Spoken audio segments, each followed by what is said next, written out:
Good evening, and welcome to the Church of the Holy Couch.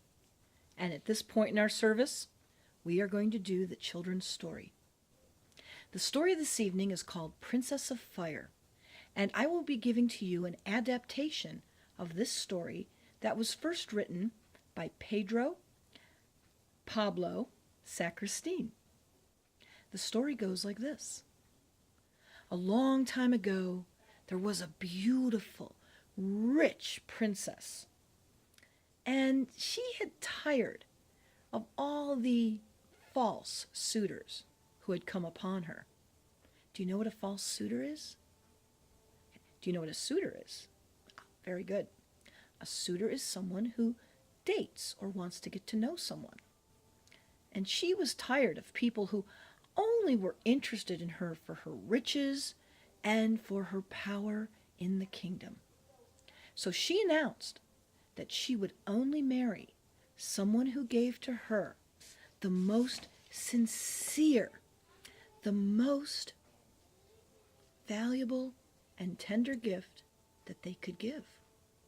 Of course, immediately the palace was filled with flowers and jewels and all kinds of love-struck poems. And in the middle of all these gifts, there was a dirty little pebble. The princess could not understand what this was doing, and she demanded to see the person who had presented this. Now, while she was intrigued, the princess also pretended to be highly offended by this gift that had been given. The woman who had given the gift to the princess arrived at the castle, and she said this, "Dear princess, this pebble represents the most valuable thing that one can give. It is my heart. And it is also sincere because it is not yet yours. And it is as hard as a stone. Only when it is filled with love will it soften and be more tender than any other gift." And the young woman left. And it left the princess quite confused. She did not quite know what to make of this gift, and yet it intrigued her so. She fell so in love that she sent gifts and presents and all kinds of love, affection gifts to the woman. But the woman was unmoved by all of this.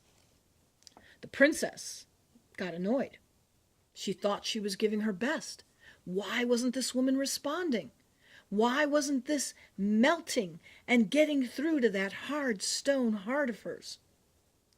Finally, out of desperation and exhaustion from giving all of her love, so she thought, to this woman, she took the stone and she threw it into the fire.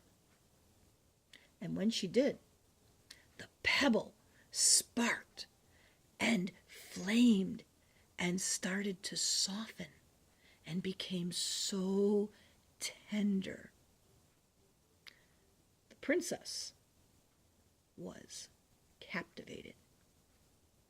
And so, with this lesson, the princess went forward, and she understood that she herself would have to be like the fire and go about separating what is useless or seemingly useless from what it is that was truly important. And during the following months, she set about changing the kingdom and devoting her life and her wisdom and her riches to separating what is truly valuable from what is unimportant. She gave up all of her luxury. She gave up all of her jewels. She divided and shared all of her wealth with everyone in the kingdom. No one was hungry ever again. Everyone had a warm, comfortable place to live, and everyone received medical and education. This was outstanding. The princess's heart felt so good. In fact, the change in her was so significant, and knowing the story of what she did with the pebble into the fire, the villagers called her Princess of Fire. When the story and the reality of what the princess was doing with her life got to the young woman, she went forward to the princess. The princess's mere presence transmitted such human warmth and such human kindness. And just like the pebble, the fire of her presence melted the hardness of the young woman's heart.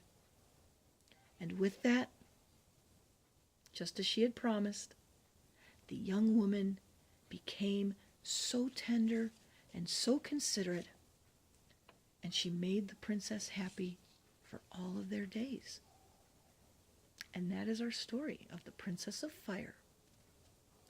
You may now go to your classes and enjoy your RE program for today.